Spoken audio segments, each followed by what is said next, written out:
queria primeiro dar uma boa noite a todos. É muito bom estar aqui com esse grupo tão caloroso, tão gostoso, né? E queria agradecer vocês estarem aqui, né? Vai ser um momento assim super importante. Tem algumas pessoas que não nos conhecem, então eu vou me apresentar. Primeiro, eu sou Rosane Porto, sou diretora do Contemporâneo, do Núcleo Contemporâneo de Psicoterapia. Estou aqui com Luciana e Liliane Cunha, Luciana Smith e Liliane Cunha, que são da nossa equipe. Rosana Rapiz é uma das nossas brilhantes professoras, uma delícia. Obrigada. Temos vários alunos aqui, temos uma equipe super boa, super gostosa de trabalhar, que está com a gente nessa formação. Nós somos o Instituto de Formação, a gente já existe há mais de 14 anos, mas a formação tem 6 anos que começou. E estamos começando uma nova turma agora, dia 8 de novembro, né? E tá, eu acho que já tem passado algumas inscrições, acho que vai ser uma turma boa também. Aqui no Instituto, a gente também se preocupa muito em ter também uma educação continuada, porque a gente tem por objetivo estudos, pesquisas, ações sociais. Então, a gente também tem um programa de educação continuada, onde a gente tem um laboratório de prática clínica, onde a gente tem grupos de supervisão e uma clínica social que já atendeu mais de 100 pessoas, mais de 1.000 pessoas, né, Lili? Lili coordena a clínica social.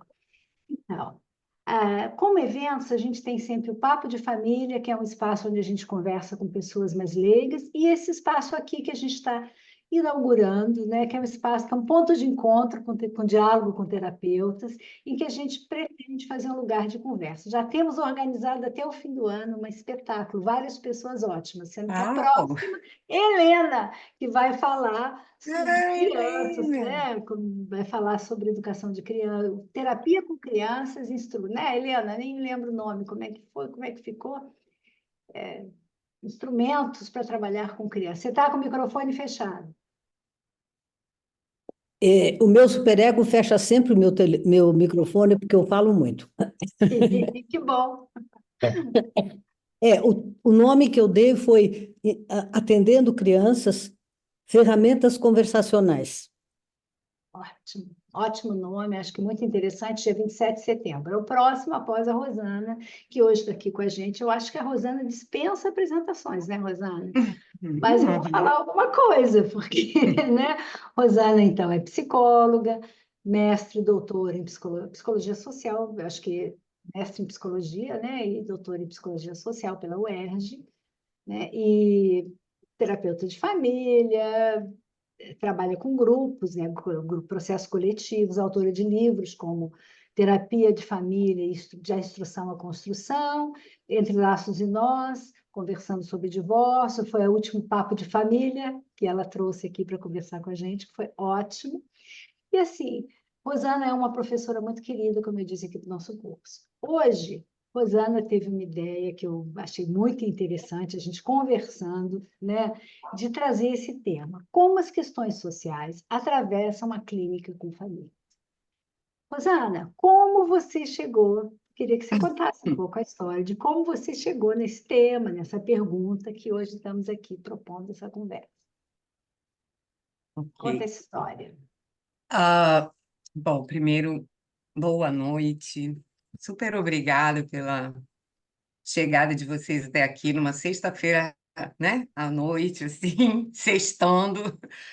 Mas, então, super obrigada. Fico muito feliz de ver pessoas de vários momentos da minha vida, de vários lugares diferentes, né?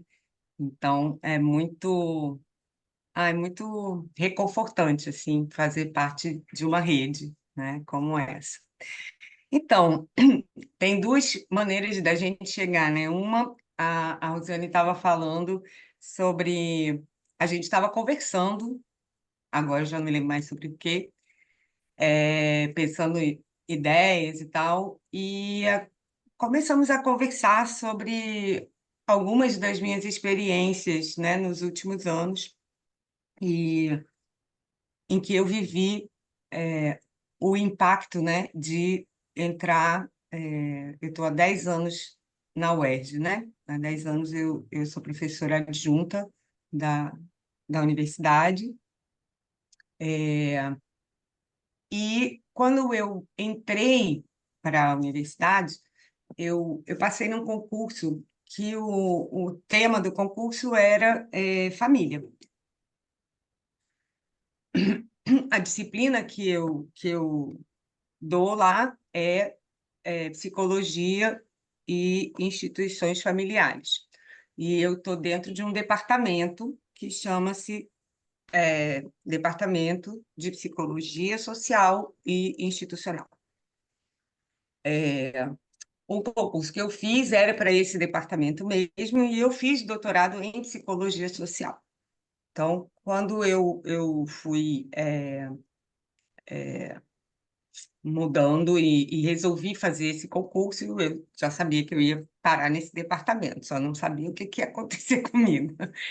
Então, quando eu comecei a dar aula, eu vinha, né, de uma trajetória que alguns de vocês conhecem bastante bem, já me viram em outros momentos.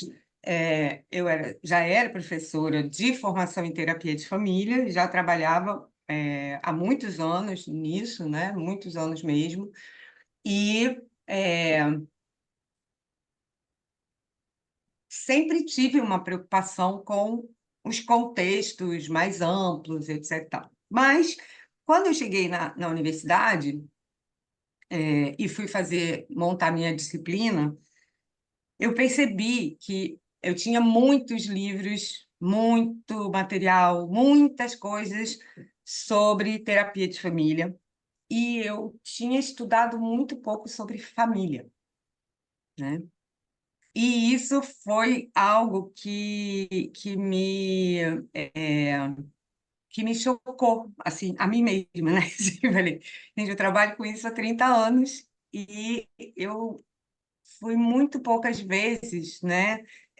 Entrei em contato com uma literatura que falasse de família e não de terapia de família, né?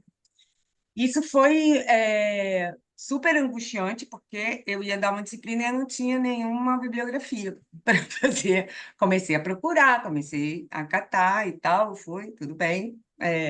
Achei algumas coisas, comecei, mas fiquei com essa angústia, assim, né? O que eu vou fazer agora? Na verdade, eu aprendi nesse tempo todo com os meus alunos, né? Eu não sei quem aqui, eu sei que a Ivone conhece a UERJ, mas eu não sei quem aqui conhece a universidade, né? A UERJ tem características muito especiais, né? Além de ser uma universidade estadual, ela foi a primeira universidade que implantou um sistema de cotas, né, para a entrada dos estudantes. Que agora, por exemplo, há 1 ano ou 2 anos, algumas universidades estão começando esse processo e estão sentindo, né, o que eu senti naquele momento, né? Então, eu cheguei com uma diversidade populacional, que eram meus alunos, além de serem jovens, obviamente, não estava acostumada a trabalhar com jovem, né? Meus alunos eram todos mais velhos, todo mundo já tinha sido formado e tal, e eu estava com aquela garotada maravilhosa, que sabia muito mais de família do que eu. Então, nós fomos. E aí comecei a pensar, né? Enfim, fiz um estágio, faço estágio, eu tenho um estágio lá de atendimento de família, né? E que aí sim, é terapia de família, equipe reflexiva, tudo aquilo que vocês já conhecem, né? Só que com os alunos da graduação, né? E tem sido também uma experiência incrível, né? Então, quando eu comecei a pesquisar sobre essas coisas, eu comecei também a me perguntar sobre como que eu falo a gente porque muitos e muitos terapeutas passaram por mim como professora na formação, muitos colegas em muitos lugares, em muitos contextos, né? E então o que eu imaginava que o que eu estava vivendo era algo que muitas pessoas também poderiam estar vivendo, né? E comecei a pensar a ver que eu comecei a pensar algumas coisas também um pouco diferentes, né? Valorizar algumas coisas de uma forma diferente, né? Principalmente sobre isso, né? A gente realmente estuda muito sobre terapia de família, sobre atendimento de família, em formas amplas, em formas, né, com várias formas, né?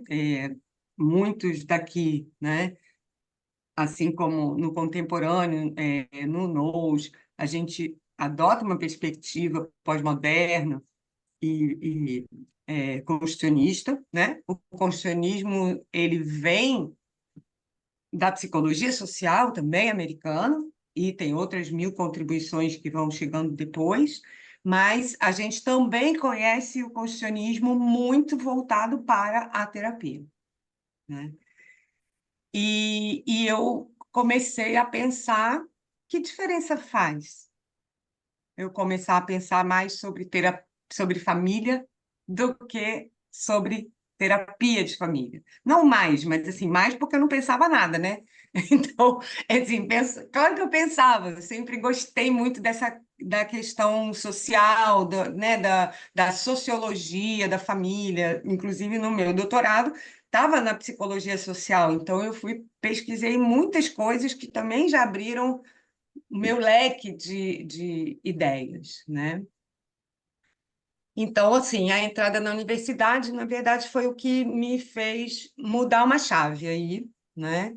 E, e muitos dos temas que eu trabalho com meus alunos na minha disciplina foram eles que me ajudaram a procurar bibliografia, porque não só eram temas que eu não estava familiarizada, como eram temas que eles viviam e eu não, né?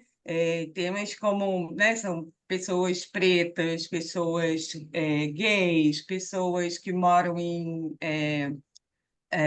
na periferia da cidade, pessoas que têm outras 1000 formas de organizar as relações que a gente chama de família, né? Então, eles me ajudaram muito, assim, né? Eu não conhecia um monte de coisas, aí hoje em dia eu troco muito com eles, porque estou sempre querendo que eles me contem alguma coisa nova, né? E isso realmente mudou muito para mim essa nova visão, né? Só uma coisinha, eu já respondi, mas queria dizer o seguinte, a ideia hoje é que quem quiser perguntar, quem quiser comentar alguma coisa, a gente está num esquema de conversa mesmo, tá? Diálogo, né? Então, Rosane, ficou bom? É isso. Então, né, Rosane? Que tópicos você destacaria, depois de tudo isso que você relatou, como importantes, como uma contribuição da psicologia social para a clínica de famílias, para a terapia de família? Que a gente precisa aprender sobre a psicologia social quando a gente está lá, né, aqui, exercendo essa função? Bom, eu acho que a coisa que talvez a gente mais precise aprender, talvez a que eu mais aprendi, não sei se é aqui vocês, né? Porque eu estava aqui olhando, cara, a Helena é socióloga, gente. Eu aqui falando de coisas sociais, ela deve 1000 milhões de vezes mais do que eu. Mas, assim, eu acho que muitas das coisas que eu aprendi sobre mim mesma, né? Sobre como eu estava numa bolha, né? Sabe, a gente vive nas bolhas, assim, né? A gente está sempre numa bolha que é nosso lugar de familiaridade, onde a gente mais ou menos conhece os discursos, né, que vão estar mais presentes, né? Mais ou menos a gente tem algumas informações sobre o nosso contexto, né? E quando eu cheguei na universidade, por exemplo, eu não tinha nenhuma familiaridade com nada daquilo, nada mesmo, né?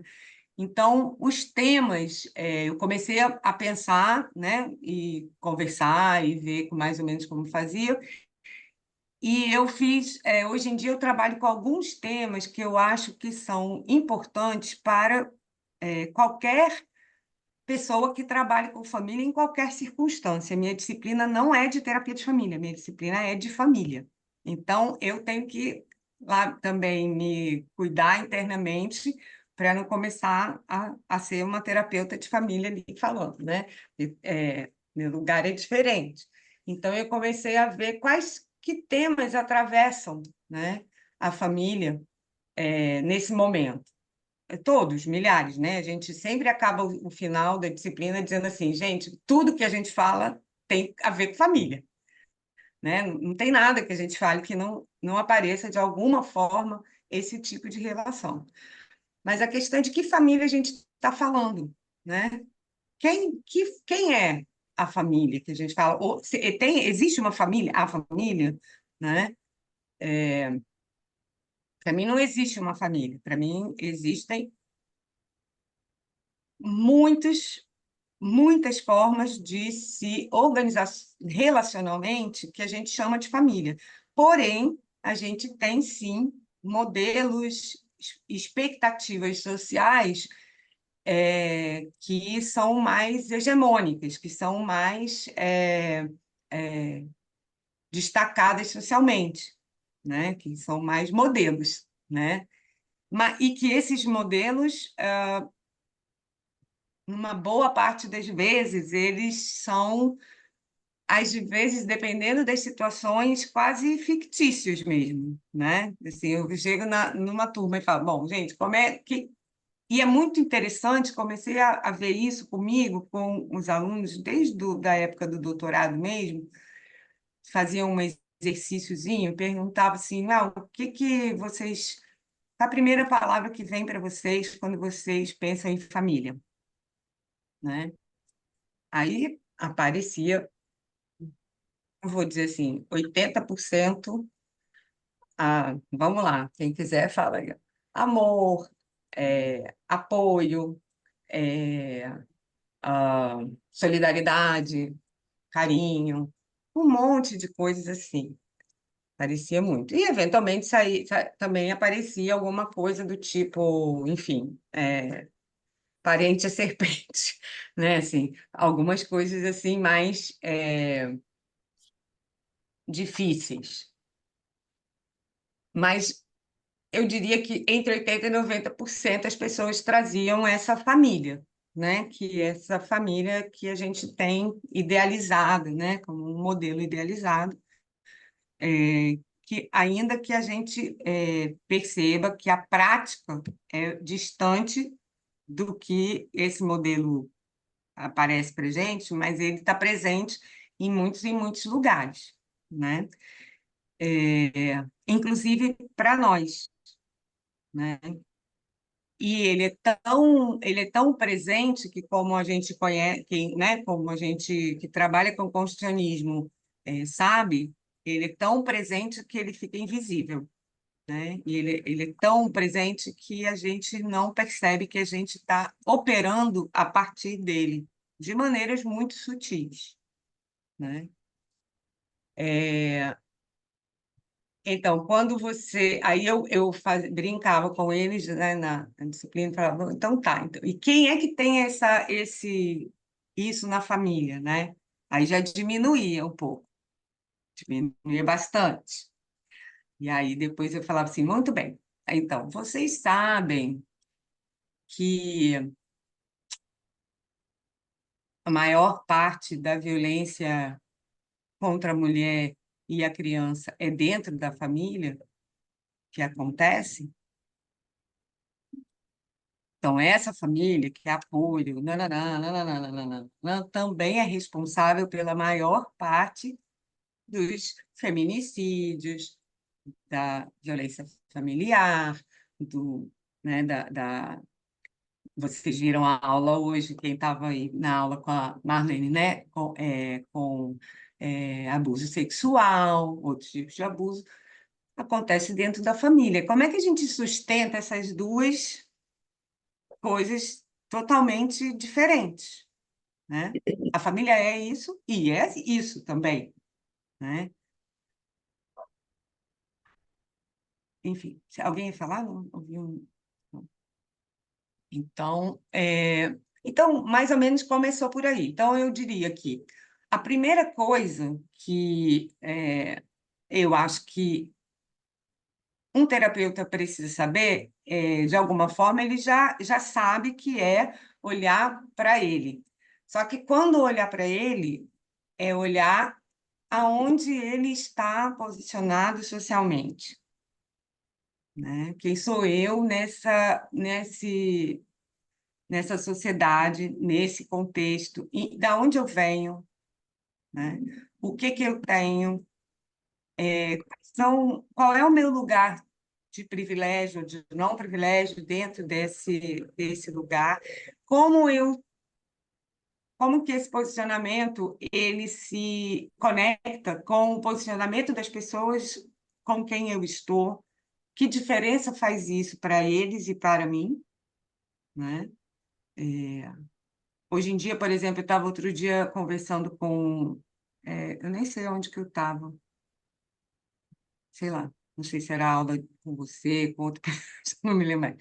É, e estava conversando com um ex-aluno que estava contando alguma situação. Ah, foi na aula que eu dei aula outro dia, não dei? Estava com o Luca. Colaborativo. Isso. Então, foi isso. Era o Luca, e o Luca foi meu aluno na universidade, e agora ele está fazendo curso com a Rosane. E ele estava falando, por exemplo, que muitas. Ele é um cara preto, né? Nasceu ainda mora na Maré, na favela, que quem está aqui no Rio sabe, né? A Maré é uma favela que tem 140 e poucos mil habitantes, ou seja, maior do que muitas e muitas cidades do Brasil, né? Em situação de vulnerabilidade, maior ou menor, né? E eu trabalho lá, e por isso conheci também o Luca, o irmão do Luca, e várias pessoas da família, porque eu tenho um trabalho lá. E aí, ele estava falando, comentando sobre isso, ele também atende lá, e por essa preferência, né, de pessoas pretas quererem terapeutas pretos, né? Assim como antigamente você, às vezes, a pessoa perguntava, eu queria um terapeuta, você quer ter um terapeuta homem, um terapeuta mulher, um terapeuta assim, um terapeuta assado, como é que você vai se identificar melhor ou pior e tal. Mas isso nem sempre é, é possível ou acontece para as pessoas, né? Que estão buscando algum tipo de ajuda ou para as famílias. Então, a primeira coisa eu acho que é essa, é a gente poder visibilizar para nós mesmos, não os nossos preconceitos. Isso eu acho que quem trabalha com construcionismo social, quem trabalha com uma visão mais pós-moderna, já faz isso, né? Mas é muito, não é só algo do meu lugar, mas é do meu lugar em relação a um lugar de outras pessoas e considerar isso dentro de uma perspectiva macro, né? Não só na perspectiva micro, né? Aliás, eu estava lendo um livro agora que eu estou bem apaixonada, que é um livro que foi editado pelo Nous e que vai estar lá no Construcionando, e estava lendo, vou até fazer propaganda, hein, Helena? Esse livro aqui, para quem não sabe ainda, que é o Praticando a Terapia como Construção Social, eles falam um pouco disso, com essa metáfora do micro e do macro, né?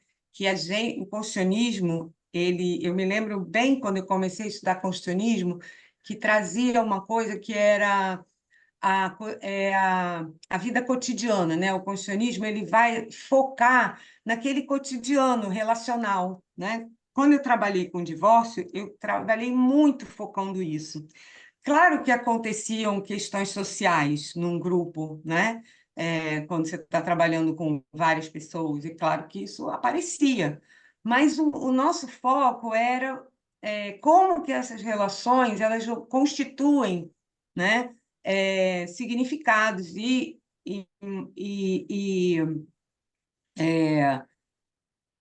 formas de se relacionar, formas de vida e tal. Quando você olha o macro, é claro que eles estão sempre em sintonia não, mas em conexão, né?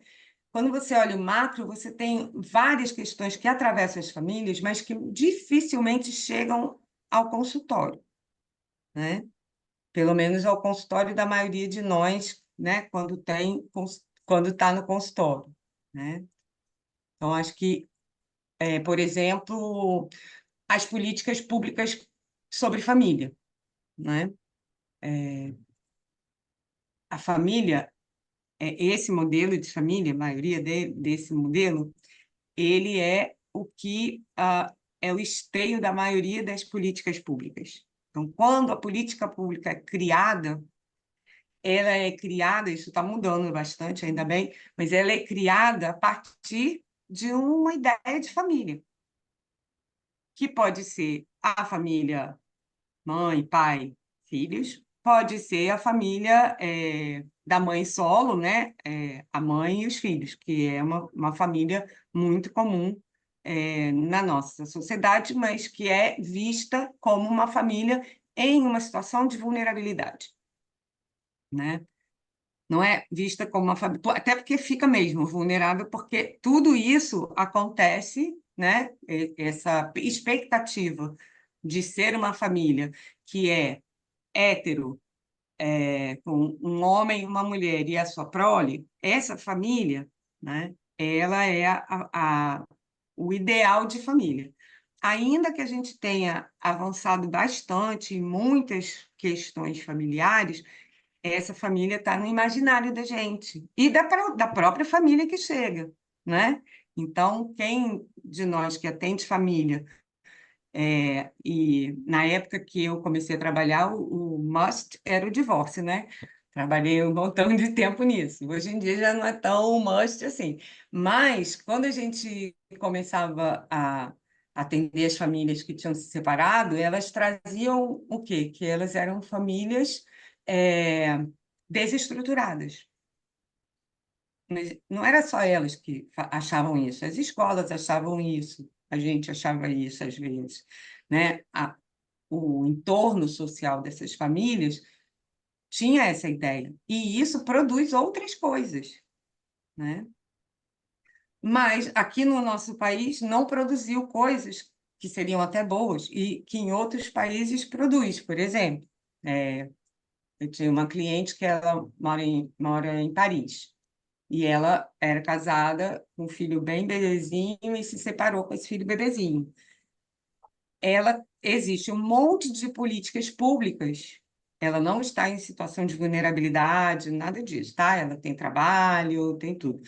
Mas isso não está em questão. A questão é, se ela está sozinha ali, ela já tem políticas públicas que vão estar apoiando ela, né? Em termos de grana, em termos de aluguéis mais baratos, uma série de coisas que acontecem. Então, quando a gente fala de políticas públicas, por exemplo, a gente está falando de quem é a família das políticas públicas, né? Que família eles estão apoiando? Que tipo de coisa que essa família, que tipo de ideia essa política sustenta, né? A família.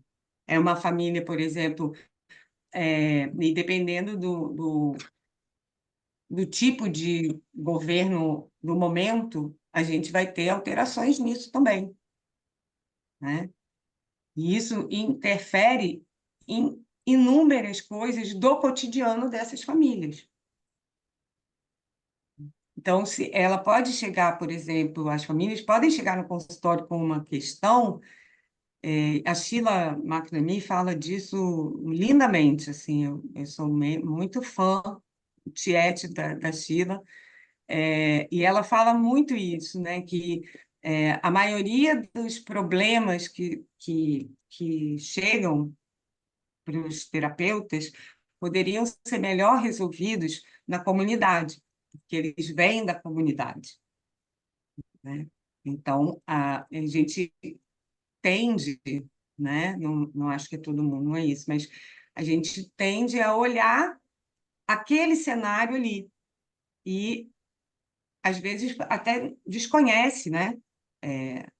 Sobre, por exemplo, como são formuladas políticas públicas e a disputa de narrativas que existe na construção de políticas públicas, né? Ao mesmo tempo que a gente tem no Brasil uma lei que permite casamentos gays, a gente tem um Estatuto da Família que é totalmente oposto a isso. A gente tem formas muito diversas socialmente para entender o que é família, né? Então, não só tem as formas mais progressistas e as também mais conservadoras e mais novas também, que às vezes a gente nem conhece, né? Então, estou dizendo isso porque a gente já sabe que a gente vai olhar para aquela família e precisa perguntar quem é essa família, né? Como é que vocês entendem essa organização familiar de vocês. Mas eu, pelo menos, sentia muita falta de saber como que essas coisas no mundo macro organizam o que a gente chama de família, né? Porque elas vão incidir sobre o que a gente tem de expectativa sobre o que é ser uma família. Porque a gente tem isso encarnado na gente, né? Enfim, vamos lá. Rosana, que desafios, né, essa perspectiva traz para... Agora vamos voltar para a clínica, né? Para o terapeuta de família, né? Claro, não, estamos Né, aqui para juntar a essas gente duas está coisas. focada aí, né? Então, que É. desafios, que articulação você pode fazer entre essas duas coisas como um desafio? Olha, articulação eu acho que é o que a gente tenta fazer, né? É claro que a gente não vai, a gente não está no, se a gente está num lugar, né? Também depende de aonde é que você está atendendo esta família, né? Vamos voltar também, né? Um pouco. Tem o macro, tem você só, né? É o micro, mas também tem. Eu estou atendendo essa família no meu consultório, na Zona Sul do Rio de Janeiro.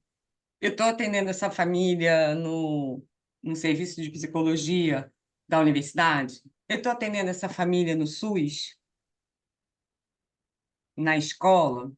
Então, isso também vai interferir em como eu vou abordar essa família, como essa família vai me contar a sua história, né? Porque a história da família não é a história da família sempre. A gente sabe isso, né?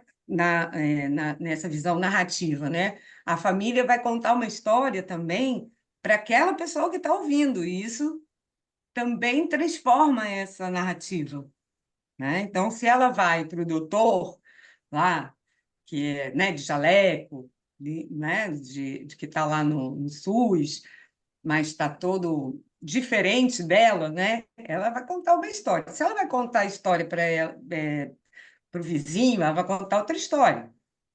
Não que as histórias sejam mentirosas, não é isso, mas é que quem é a audiência da minha história também transforma a minha história, né? Então, o que eu vou dizer para o doutor? Provavelmente eu vou dizer das minhas dores, das minhas coisas, né? Se eu vou dizer para a vizinha, eu, de repente, vou reclamar do meu marido, né? Então, assim, coisas que a gente vai aprendendo. Então, isso é um desafio, né? Assim, se eu estou num lugar, por exemplo, social, num contexto de atendimento em que eu sou claramente mais privilegiado do que a família que eu estou atendendo, isso precisa estar visível, não é pedir desculpa, não é isso, mas assim, isso precisa estar visível para você, pelo menos, né? Precisa saber, você tem um lugar diferente dessas pessoas. Então, aquela coisa que a gente já sabe isso, a gente sabe bem pelo Tom Anderson, né? Vamos perguntar, né? Tentar realmente não assumir que qualquer forma de relação daquelas pessoas precisa ser igual às suas, né? Então, acho que isso é uma das coisas que eu acho desafiadoras, né? Você realmente ter clareza que você não sabe mesmo, não sei mesmo. Não, não tem como saber como aquela família funciona, porque eles têm uma vivência, uma ancestralidade, uma história completamente diferente daquela que você viveu, de outras famílias também que você viveu, né? Então, esse é um desafio. Um outro desafio, que até esse livro também os autores falam, e eu acho que é um desafio tão interessante que eu não tenho resposta para ele, não. Mas é assim, como é que você, no seu consultório, quando estou pensando aqui no seu consultório, mas pode ser nesses outros espaços, né? Eu, em geral, atendo família, atendia, né? No consultório. Agora eu nem atendo. Só mesmo, agora só mesmo no SPA. Como que eu, se é que eu, não sei se eu faço ou não, mas esse macro, como é que ele entra ali na minha conversa com essas pessoas, né? Ele entra ou ele não entra? Qual é a minha visão de terapia, né, do meu trabalho, e aonde que essas questões estão inseridas no que dá suporte, né, teórico, epistemológico do meu trabalho? Elas estão inseridas ou não? Como que eu coloco, não coloco? Sobre o que que a gente pode falar sobre isso, né? Claro, não vou atender a pessoa a começar a falar sobre as políticas públicas, mas como que isso está inserido nessas conversas? Se é que está ou se é que é para estar. E isso não tem grandes respostas, né? Assim, eu acho que é aquilo da tentativa e erro, e muitas vezes, e de uma atenção, né, para essas questões que a gente acaba desenvolvendo. Algumas pessoas têm usado muito, inclusive nesse texto, e a própria Sheila, eu gosto muito da palavra uma sensibilidade, né? Você acaba desenvolvendo uma sensibilidade sobre essas questões que é uma sensibilidade do tipo que te impede de avançar antes com as coisas, sabe? De você poder parar e olhar e, né, perguntar antes de qualquer coisa, né? Agora, e garantindo que, mesmo que te respondam, você provavelmente também não vai entender, porque a experiência é muito diferente, né? Mais ou menos por aí, eu acho, um outro desafio. Não sei, alguém pode ter É, desafios também, gente. Rosana, eu estava pensando assim, né? Como você teve uma vivência tão diferente. Você vem de uma clínica de Zona Sul, estudar na PUC, né? Tem todo um know-how aí. E aí você começa a trabalhar agora na Maré, a trabalhar no SPA da UERJ, e a conviver com esse outro contexto. E você traz uma sutileza de você ter percebido, né?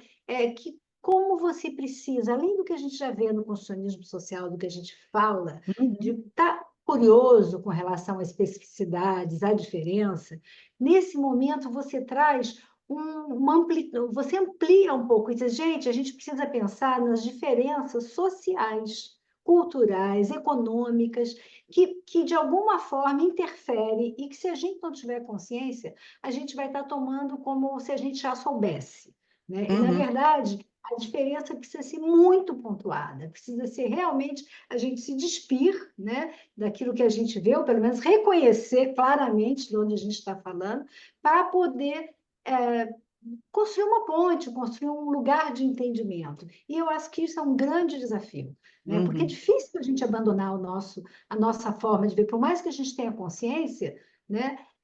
É um exercício, eu falo que é a vida inteira, né? A gente tentando. É muito invisível para a gente. é muito invisível, né? Então, não é uma questão só da gente ter uma boa vontade em relação a isso. Eu acho que a gente está sempre nessa disposição, mas é porque é muito invisível mesmo. E você só realmente consegue acesso a isso, às vezes é quando o outro te chama atenção para isso, né? E vice-versa também, né?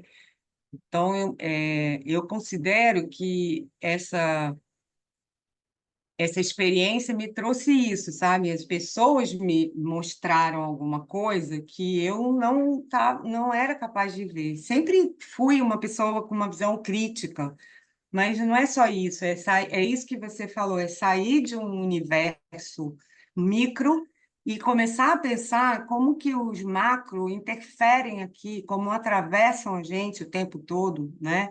E hoje em dia a gente tem várias outras questões, que são as questões de gênero, por exemplo, que a gente está o tempo todo tendo que lidar com isso, né?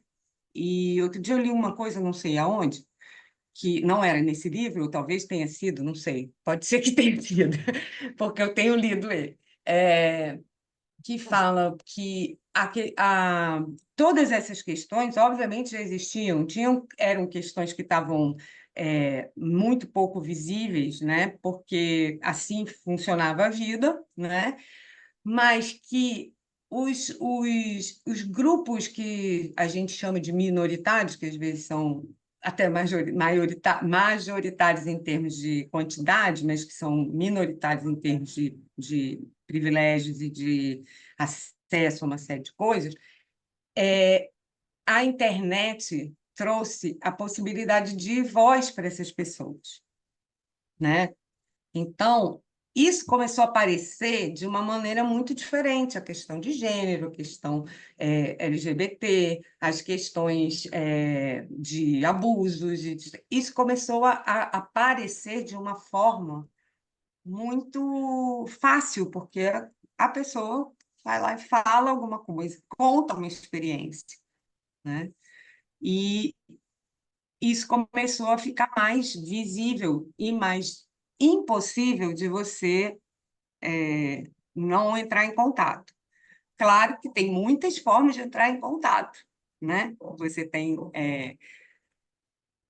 desde a coisa de, ai, que saco ter que ficar falando sobre isso o tempo todo, né? Ai, que saco, não posso falar essa palavra, ai, esse politicamente correto é um porre, tarará. Você tem outras 1000 formas de lidar com essa questão, né? Entre querer aprender como é que faz, entre achar que está fazendo coisas inadequadas e né, sair mantendo o seu lugar sem alterações, né? Mas é impossível hoje em dia não olhar para isso, né? E as famílias também estão vendo isso, né? Estão vivendo isso. Eu acho esse um grande desafio, sabe, Rosana? No Congresso, eu estava conversando com a Paula Ayub e com a Marília Gabriela, e a gente estava falando da Sim, dificuldade, né, da gente encontrar uma linguagem que não seja capacitista, que não seja racista, que não seja homofóbica. Gente, está muito difícil. Então, eu as convidei, elas virão no final de outubro, início de novembro, dar uma que bom. palestra para nos alfabetizar um pouco nessa nova Nos forma. letrários. Depois da Helena vem ele. Mas, assim, isso é um grande desafio quando a gente está na clínica trabalhando com as pessoas.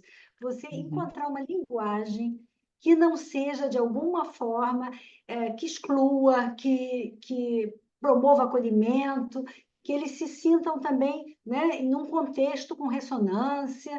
É um desafio. Eu acho que hoje, e você dar essa visibilidade é o primeiro passo, né? A gente uhum, reconhecer, a gente encontrar uma nova forma de descrever isso, eu acho que é o que a gente precisa. Gente, o que vocês uhum. quiserem perguntar, estamos abertas aqui. Eu estou Gente, fala, aproveitando aqui, fala. mas é O que para que vocês todo estão mundo pensando aí, né? Ah, falar, não precisa só escrever no chat. Quem quiser, claro que pode escrever no chat, mas pode também pegar o microfone, entrar ou levantar a mão e a gente vai falar. eu estou Maria Fala, Luísa, Maria Luísa. Maria Luísa, Eu estou tentando ler aqui o que a Carla falou, mas é, não estou conseguindo. eu Mas vou passar então para diga, Maria Luísa. Ah, prazer estar aqui, né, em primeiro lugar, com esse tema que sempre foi muito instigante para mim, é algo que me toca há muitos anos, trabalhando sempre em comunidades periféricas, né, e com pessoas que vivem numa situação de vulnerabilidade. é, a gente vai percebendo o quanto que essas situações, né, diferentes do nosso lugar de privilégio, produzem doença mental, né? O quanto que hoje está se nomeando de interseccionalidade, né? A gente vai vendo camadas de opressão, né? É, que realmente produzem doença mental, né? Uhum, E o que eu tenho achado muito peculiar, né? Vocês estavam falando de desafio, e para mim fica colocado num outro lugar que muitas vezes, e na grande maioria das vezes, as pessoas, as famílias, né, ou os indivíduos, não têm clareza do quanto eles estão oprimidos e do quanto que essa é a razão deles estarem adoecendo, né? Então, quando a gente oferece um olhar macro, né, uhum, parece que isso faz muito sentido e ajuda a pessoa a perceber de que ela não é minha culpa, minha máxima culpa, eu estar aqui sem uhum, dar conta dos desafios da minha vida. É que são muitos mesmo. uhum, uhum, É que uhum, são muitos, são de alta complexidade, as políticas públicas não alcançam muitas vezes, né? E uhum, eu tenho notado que oferecer isso para os nossos clientes é uma saída muito interessante, né? Produz um arrefecimento no sofrimento e traz a uhum. pessoa para pensar em outras coisas Isso. para além do próprio adoecimento, né? Então, Uhum. acho que era isso que eu queria trazer aqui para vocês. E aí, só uma coisinha antes da Carla falar, eu estava ouvindo assim, o que você falou agora no final, né? Não só traz uma visão diferente do seu sofrimento, mas também abre para outras alternativas, né? E aí eu acho que sim, abre para questões mais comunitárias, né? Exato, E que eu acho que aí sim, não só terapia de família, tá? A psicologia no geral, para quem é psicólogo, né? Não sei, eu sei que tem pessoas que não são psicólogos, a psicologia está precisando olhar para ela em relação a isso. Mas depois eu falo mais disso. Mas foi. Obrigada, Ah, Maria Luísa. Carla. Vou abaixar aqui a mãozinha. Boa noite. Eu tinha escrito ali, né, Rosana, que Uhum, o próprio título já é desafiador, assim. Acho que nunca as questões sociais atravessaram tanto todos nós, né? uhum, E aí eu acho que transitar nesse ponto, né, que a gente está assim, não, mas aí é uma realidade muito diferente. E aí a gente também faz um contorno, assim, na realidade. Mas essa semana, me contaram uma coisa, assim, que a gente sabe que acontece, mas como cada um lida, né? Uma pessoa conhecida minha mora num condomínio de classe social elevada e tudo, e ela falou assim, olha, o marido é médico e bate na mulher, mas ela não fala nada porque, sei lá, fica com vergonha. Então, tem questões que eu acho que atravessam todas as classes sociais, né? E a gente tem visto, inclusive, a questão da violência uhum. sutil, que é Sim. bem delicada, né? Então, a gente tem isso tudo misturado, é um caldeirão, né? Então, assim, realmente, esse trabalho aí, você falou da questão do autoconhecimento, que é fundamental, eu acho que para a gente viver e, de alguma forma, nos relacionarmos, né? Porque a gente, o que é meu e o que é do outro, e essa postura aí né, que a gente aprende na sistêmica, do não saber, da curiosidade. Então, eu acho que assim, a gente tem muita oportunidade como terapeutas, mas tem muitos desafios, né? Eu acho que os desafios começam muito com a gente, né? Então, assim, é muita coisa, é um caldeirão, literalmente, né? Uhum. Então, só para compartilhar isso. Obrigada, Carla. Não estou vendo a mãozinha aqui. Posso fazer uma colocação? Magali. Pode, estou tentando achar Pode na fazer. tela, porque não acho. Magali. Ah, já achei. Tá, Eu sou de vai lá. Santa Catarina, tá? Oi, Magali. E essas questões familiares, né, como a última colocação ali da Carla, violência doméstica independente de classe, né? Tu não acha que no Brasil, principalmente, isso é coisa do mundo, mas a gente tem visto aumentar os índices cada vez mais de alcoolismo, e é um concomitante severo nessas questões da violência familiar. E o que eu observei a minha vida toda é que as pessoas sabem muito pouco sobre a questão da dependência alcoólica, e muito menos como lidar, né? Geralmente a violência doméstica ela é fruto da pessoa não saber que não deve se contrapor à pessoa alcoolizada, que vai dar violência mesmo, de uma forma ou de outra, né? Tem que achar o momento para abordar qualquer assunto com uma pessoa dependente alcoólica. E as questões de abuso e tudo mais, é muito severo essa questão, muito séria, né? Eu vejo assim que é de uma gravidade sem par. Uhum. Sim, eu acho que a questão da violência de uma forma geral, né? Eu trabalhei também, tem até gente que está aqui que trabalhou comigo sobre violência, com famílias com violência. É, eu acho que é um tema que eu não sei, assim, eu não conheço as estatísticas, vamos chamar assim, oficiais, no sentido de saber se a violência realmente está crescendo, acredito que sim, ou se ela está mais visível socialmente e então aparece mais. Eu acho que está crescendo e também ela é mais visível, né? Como a gente vê agora, estava falando agora sobre a visibilidade nas redes sociais, né? Que deu uma visibilidade e uma impossibilidade de deixar passar, né? Para muitas pessoas e para em muitos contextos.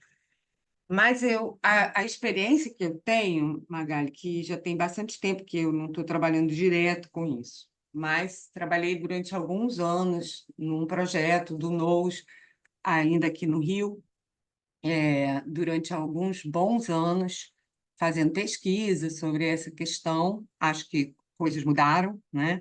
Mas o que a gente via muito claramente, e até hoje o pessoal que trabalha com os homens, né, autores de violência no NOS, né, e outras pessoas em outros lugares também trabalhando com o tema da masculinidade, e aí que eu acho que volta para o nosso tema, assim, que além do álcool, que pode estar presente, mas também não é, na sua maioria, 100% questões que têm a ver com dependência, né? Uma coisa que está presente é a maneira de construção das masculinidades que a gente conhece e tem na nosso social, né? Que tipo de homens a gente tem socialmente falando, né? Então, quando eu comecei a trabalhar com isso, foi justamente num dos primeiros projetos do NOS que começou a fazer os grupos de homens.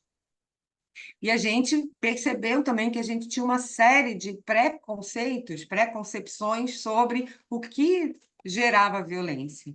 Mas as pesquisas que a gente foi desenvolvendo, elas questionavam algumas dessas nossas ideias, né?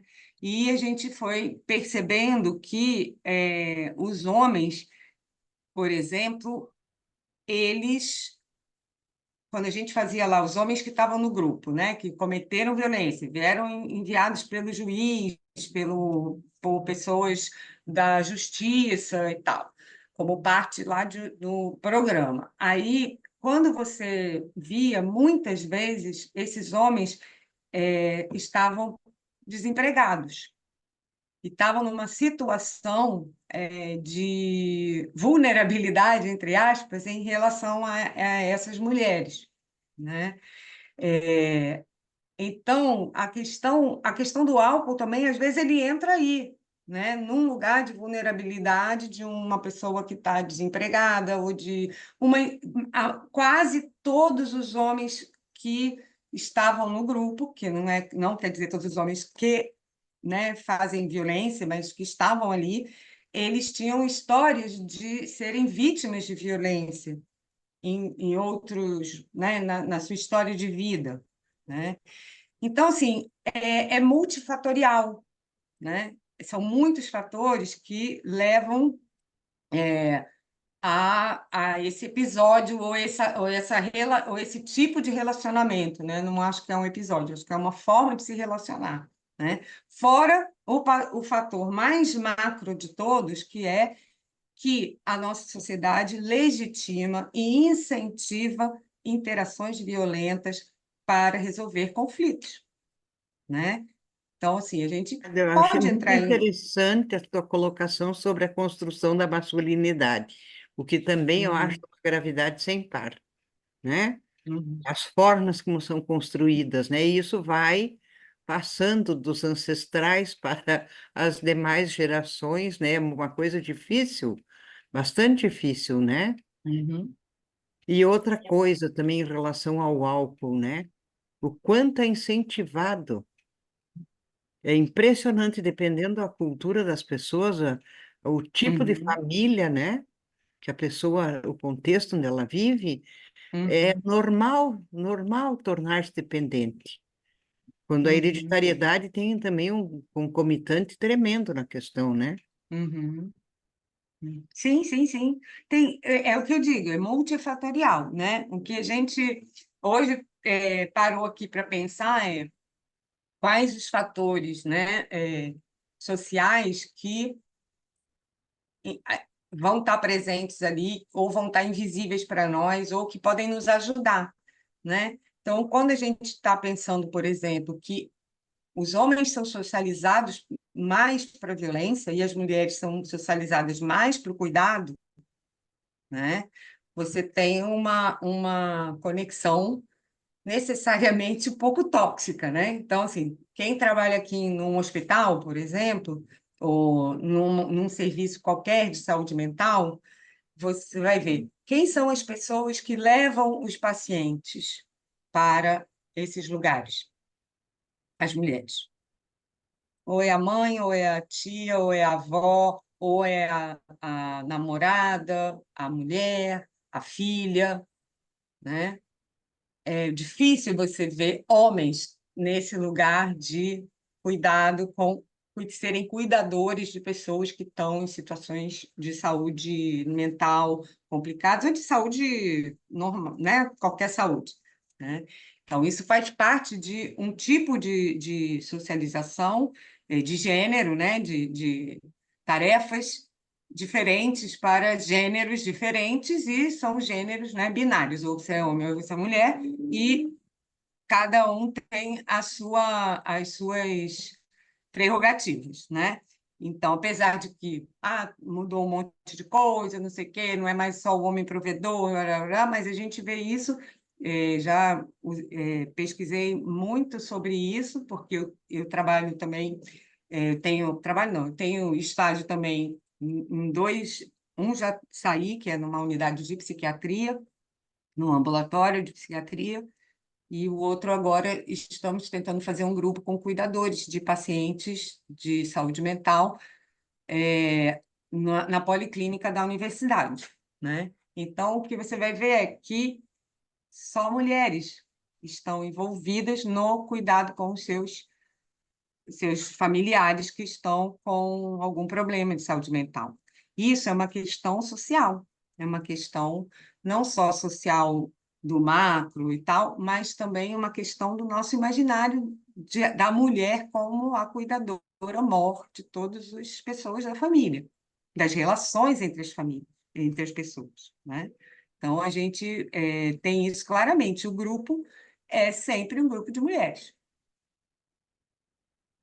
porque são as mulheres que cuidam, que levam para o hospital, que param de trabalhar para poder cuidar dessa pessoa que precisa de ajuda, né?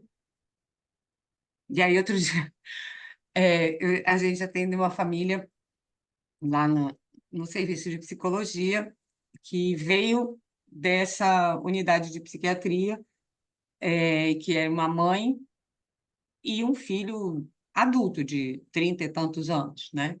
Que tem um problema com álcool, mas também tem um diagnóstico de esquizofrenia, e que já foi internado algumas vezes, etc. e tal.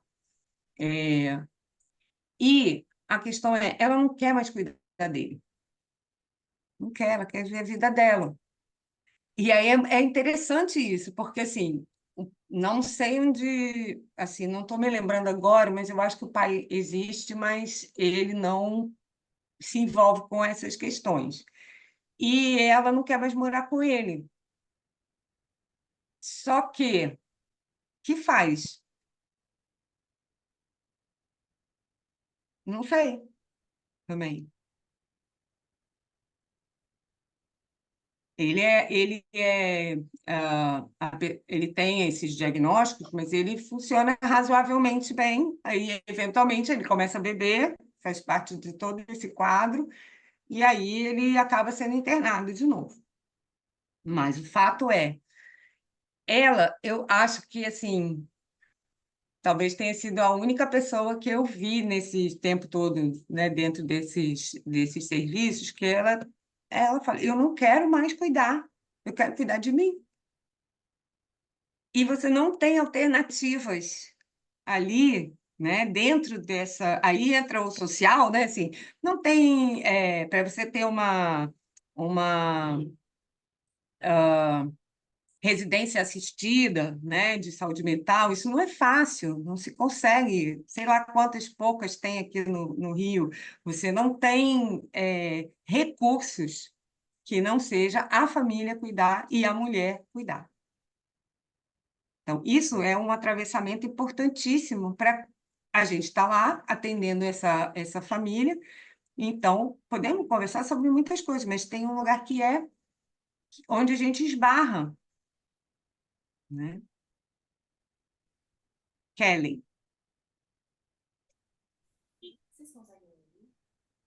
agora eu não estou ouvindo.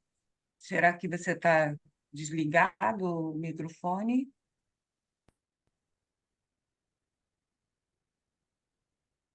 Agora vocês me ouvem? Sim, Tá, agora sim. perfeito. É porque Diga, Kelly. provavelmente estava conectado com o meu microfone. Escutando você, e as outras colocações, eu vou relembrando toda a minha trajetória na faculdade de entrar em contato com a psicologia social e, por coincidência, começar o meu estágio em políticas públicas numa unidade que funcionava anexada à Delegacia da Mulher. E fui para o mestrado, acabei trabalhando com a mesma coisa, porque eu acho que a gente tem alguns assuntos que são nosso livrinho de bolso mesmo, que a gente acaba adotando para a nossa prática. E, de fato, apesar de ter uma relação da violência doméstica com o uso de álcool e drogas, se a gente for pensar que a violência doméstica, para mais do que de fato, a violência física, né, o que a gente chama de fase de explosão, a gente precisa muito tomar cuidado com isso, né? Eu acho que quando a gente está falando desse olhar macro que você diz, inclusive eu também fui no evento que teve em Uberlândia, comprei, vi a Sheila e fiquei, meu Deus, que delícia! E me lembra muito sempre desse lugar de a gente fazer o que a Rosane falou, né? De tirar os pressupostos que a gente tem, de achar que a gente sabe muito, porque a gente é formado e supostamente a gente é muito bem formado, pero não útil, e eu acho que a psicologia de fato falha muito nisso. É uma profissão que é majoritariamente formada para mulheres, de mulheres, mas não é formada para mulheres. Na clínica, quem a gente Uhum. mais recebe é mulher. Quem adoece porque em algum momento a família se tornou disfuncional, geralmente é a mulher, ela vai ser o sintoma familiar. E a gente chega numa mulher e fala, ai, acho que você não soube lidar com o conflito, é responsabilizar ela por um problema que é familiar, que deveria chamar todo mundo e ter uma responsabilização coletiva, né? E eu acho que esse chamado seu para vamos colocar um pé atrás, vamos voltar, vamos se despir e partir do pressuposto que a gente precisa reconhecer todos os lugares que a gente pisa e dar Uhum. essa possibilidade de escutar as pessoas, assim, magnífico, porque frequentemente eu escuto as pessoas querendo respostas, eu acho que é óbvio quando a gente chega na psicologia, escuta um monte de gente falando depende, eu acho que dá uma angústia muito grande, Hum. mas eu acho que a gente nesse mundo muito do imediato, né, até das redes sociais, a gente tem recebido muitas respostas prontas e a gente esquece de conversar com o outro e fala assim, tá, mas quando você vem para cá, que você estava pensando? O que você estava esperando? Que- Quando você decide que vai chegar aqui, que vai pedir uma ajuda, que vai não ir para a vizinha, ir para o médico, ir para o psicólogo, o que você estava esperando? Porque frequentemente a gente percebe que as outras pessoas também estão partindo dos pressupostos muito louco, de chegar na gente e falar assim, eu tenho certeza que eu tô paranoico. E você fala assim, oi? Como é que você chega nessa conclusão? E você vai perceber que a Uhum. pessoa tirou aquele tema do TikTok. E aí a Uhum. gente fala, meu Sim. Deus. Então, eu acho que se apropriar da psicologia e se apropriar dos lugares onde a gente está inserido, maravilhoso. E não é só porque é minha queridinha, tá? Mas eu convido todo mundo a realmente estudar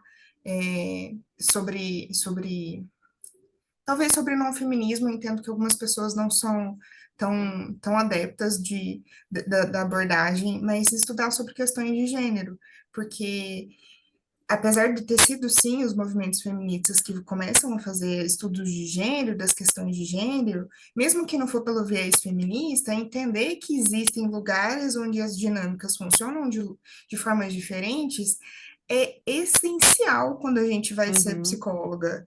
Principalmente quando a gente vai ser psicóloga com uma pessoa que se relaciona com a outra. Porque se for um homem, ele tem uma mãe, que é um dos maiores discursos, né? Ele tem uma esposa, tem uma filha.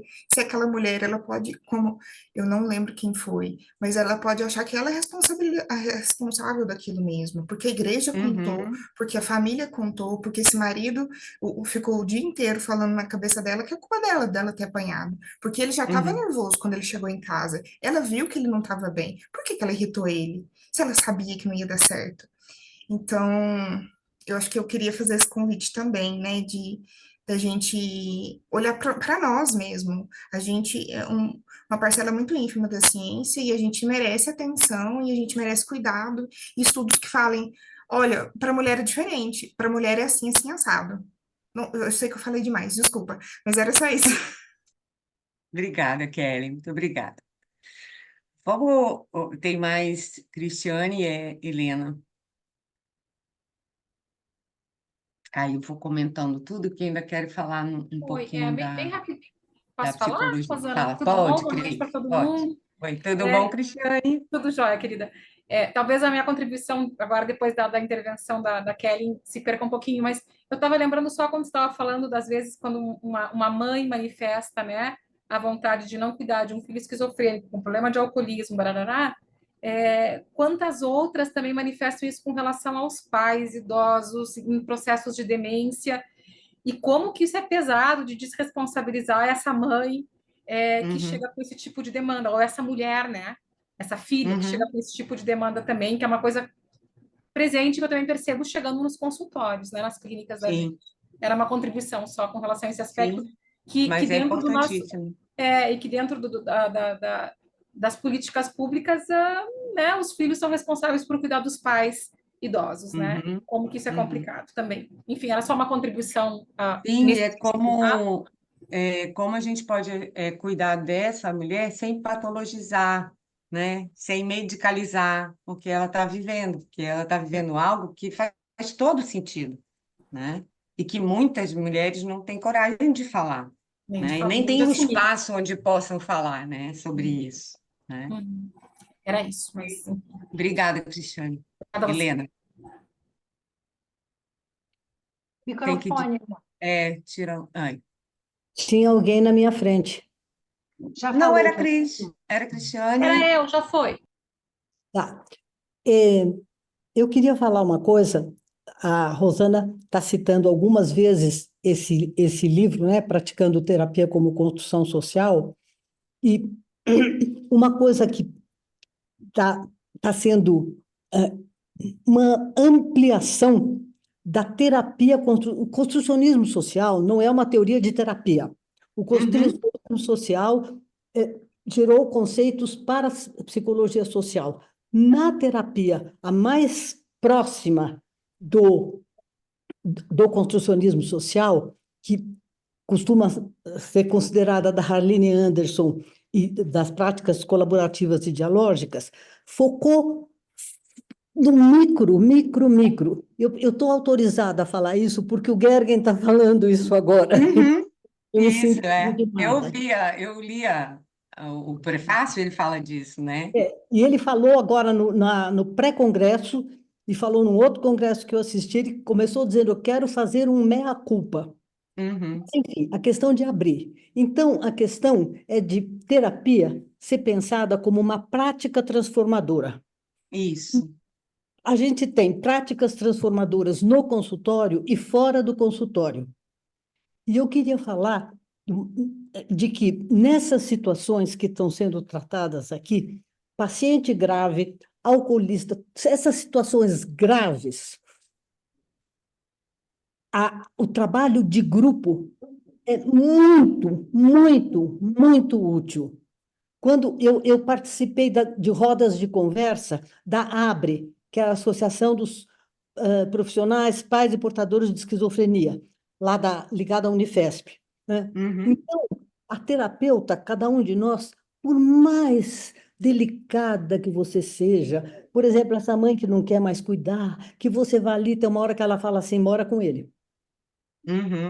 Mora com ele. Quando o grupo tem outra mãe que fala, lá em casa começou igualzinho, jogava remédio no lixo, não sei o quê. A outra fala outra coisa.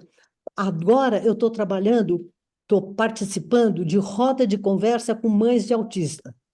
Elas dizem assim, vocês são a nossa rede de apoio, a única rede de apoio que nós temos, principalmente quando é autismo de grau de suporte 1, que é inteligente, não sei o quê. Alguém diz assim, ele é assim porque é mimado, ele é assim porque você não aceita, ele só fala que ele é assim, a escola, a família, todo mundo. Então, a rede de apoio, que a roda de conversa entre elas é muito importante. Então, eu queria falar dessas práticas transformadoras fora do Perfeito. consultório. Eu ia falar sobre isso, que eu sei que a gente está no. Eu não sei até que hora que a gente vai, mas é daqui a pouco, né? E aí eu não queria deixar de falar sobre isso. A Helena já me deu todo o gancho e a Kellen e a Cristiane também. Eu estou sendo conhecida na universidade como a ativista dos grupos, porque tudo que eu falo de grupo. Gente, vamos fazer grupo, não sei o quê. E eu trabalho com grupo há muito tempo, né? Com pessoas que até estão aqui também trabalharam comigo, e eu aposto, eu tenho muita convicção que o trabalho que é além do individual é muito necessário, né? A psicologia, e voltando para a questão que acho que foi a Maria Luísa que trouxe, alguém falou, não me lembro mais, mas sobre isso, quer dizer, a psicologia e as práticas de saúde, não só as psicológicas, como as práticas médicas, etc. e tal, e as nossas também são meio espelhando as práticas médicas, muitas vezes, elas são focadas no indivíduo, não olham relações, Então, para vocês terem uma ideia, quando eu cheguei na unidade de psiquiatria do Hospital Universitário, eu queria fazer um grupo lá. Claro, não vou lá, né? Tem um monte de gente atendendo individual e eu fui para lá para fazer grupo com os meus estagiários. Talvez tenha até alguém aqui de estagiário que tenha ido comigo. O que acontece? A gente, quando chegou lá, não tinha nenhuma sala que a gente conseguisse fazer um grupo. Todas as salas tinham uma mesa, uma cadeira de um lado e duas cadeiras no máximo do outro. E não tinha mais cadeira. Aí isso foi tão impactante para mim que eu comecei a prestar atenção, porque isso também é uma encarnação dos nossos discursos. O discurso médico, em que você tem uma pessoa doente, um acompanhante e um médico na sua frente. Aí a gente catava a cadeira de uma sala para outra, para não sei o quê, para juntar e fazer um grupo. Agora a gente está não estou mais nesse lugar, estou na policlínica, também tentando fazer um grupo, né?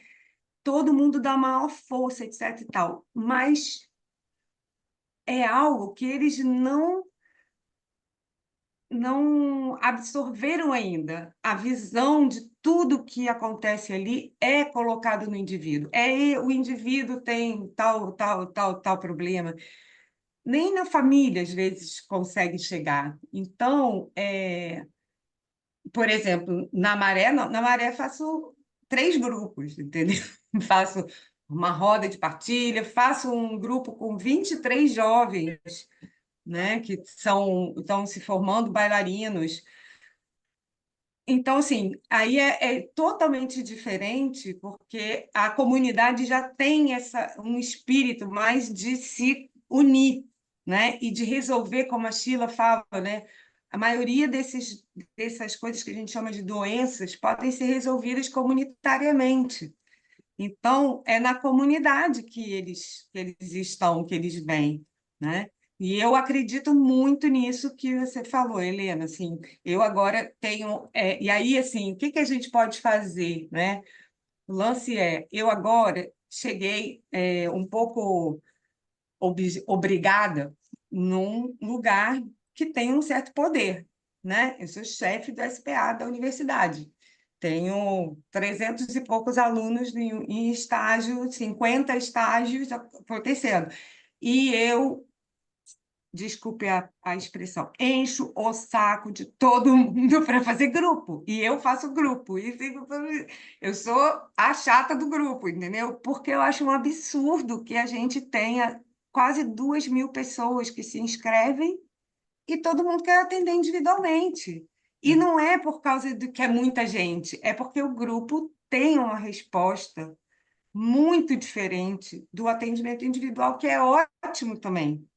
Mas o grupo ele traz uma conexão que, às vezes, você, no caso, né, dessas mães de autista, no caso que eu trabalhei com pessoas que se separaram, que viveram um divórcio, ou você está numa situação de vulnerabilidade qualquer, porque mora num lugar como a favela, isso tudo vai trazer,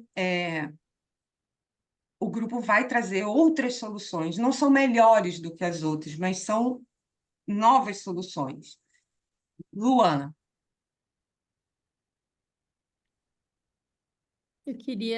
Boa noite. Eu queria só trazer um exemplo de grupo que ele não está dentro da terapia nem da psicologia, mas só porque eu lembrei agora, mas eu moro em São Paulo e eu tive meu primeiro filho, num grupo, num coletivo que chama Coletivo Nascer, que eu acho incrível como foi repensado o atendimento obstétrico para um atendimento coletivo. Eu não sei se alguém aqui conhece, mas são equipes de obstetrizes e obstetras que atendem como uma equipe, não é um atendimento individual, então estou atendida pela obstetra especificamente, né? E elas trabalham num sistema de plantão, então, né, dependendo do dia que tu vai ter o nenê, vai ser com a pessoa que estiver no plantão do dia. Mas o mais incrível é que assim elas conseguiram oferecer um parto humanizado hospitalar com um custo mais baixo, porque não tem o custo alto de ter uma médica que fecha a agenda para ficar com aquela gestante, e todos os pré-natais eles eram feitos em grupo. Então era incrível, porque fazia um grupo de mulheres que estavam na mesma idade gestacional e que depois ficou esse grupo no pós-parto e que formou essa rede de apoio que é essencial no momento do Uhum. puerpério e tal. Então, foi esse pensamento de sair Muito do legal. pensamento médico individualizado para um pensamento mais coletivo e do grupo, né? Isso, por isso que, assim, voltando ao início, para a gente ir fechando, né? Eu acho que isso que você estava falando, Luana, remete ao início, né? E a uma das perguntas que a Rosane fez, quer dizer, o que que a gente pode fazer? Porque não significa a gente estar só incluindo isso na nossa fala com o cliente, não sei o quê, mas é procurar e incentivar, né, determinadas práticas que são práticas menos individualistas, menos individualizadas, né? Individualistas é sempre meio pejorativo, né? Mas assim, individualizadas, né? A psicologia, ela nasce a partir dessa concepção de um indivíduo, né? E até hoje, sim, né, a grade da formação psicológica, ela tem muita coisa individual e muito pouca coisa que é comunitária, que é coletiva, que vai por essa linha, né? Mais dentro do que a gente chama hoje de psicologia social, né?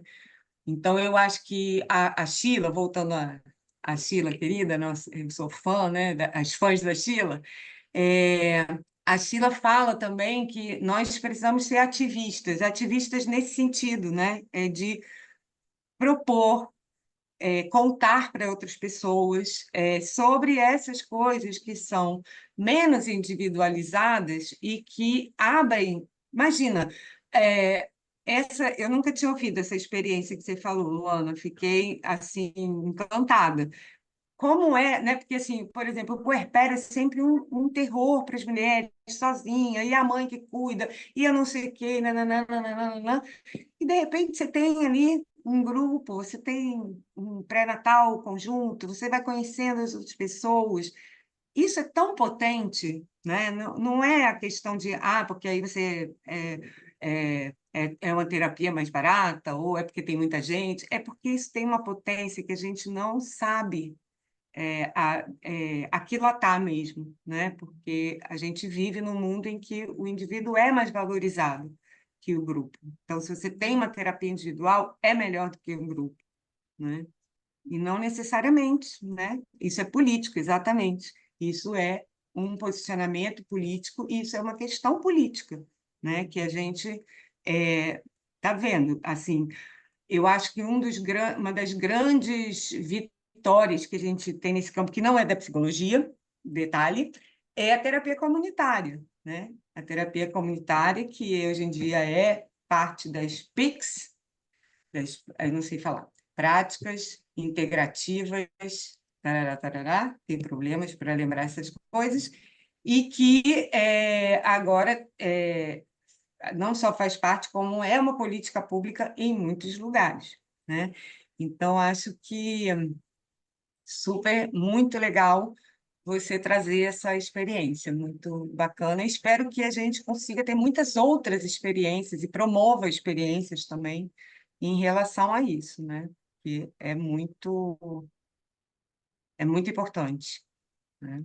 Rosana, só te agradecer por esse convite para a gente levantar o olhar e olhar um pouco mais longe, né? Um pouco mais além do indivíduo e botar a mão na massa como ativista. Eu acho que você está numa ação assim super ativa nesse sentido, né? De vir Uhum. aqui conversar isso com a gente e fazer esse convite para que a gente leve para a nossa vida, para a nossa prática.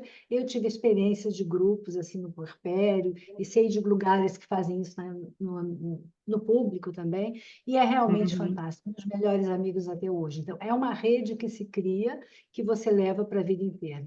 Então, é importante isso que você está trazendo, e a gente pode fazer, às vezes, eu falo sempre que a gente tem que agir onde o nosso braço alcança, e que tem Claro. coisa para a gente fazer e que tem coisas para a gente fazer só com esse novo olhar. Então, eu queria te agradecer muito e agradecer a todos aqui por essa discussão deliciosa que a gente teve hoje à noite. Uhum.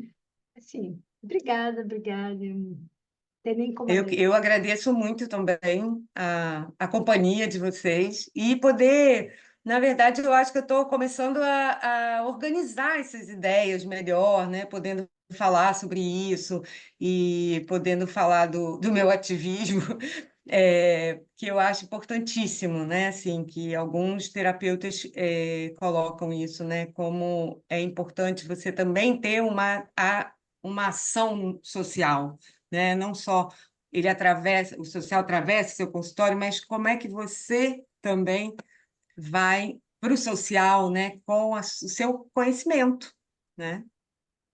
Enfim, obrigada, foi muito bom. Parabéns pelo teu trabalho, muito boa Muito sorte lá na obrigada, muito Maré, obrigada. muita Obrigada, boa sorte lá na Glaucia. Maré. Uma Obrigada, delícia, Rosana. muito obrigada. Tchau, Guardando obrigada para todo mundo. vocês aqui Tchau. no Adorei, adorei. próximo mês com Helena. Obrigada, gente. Até lá.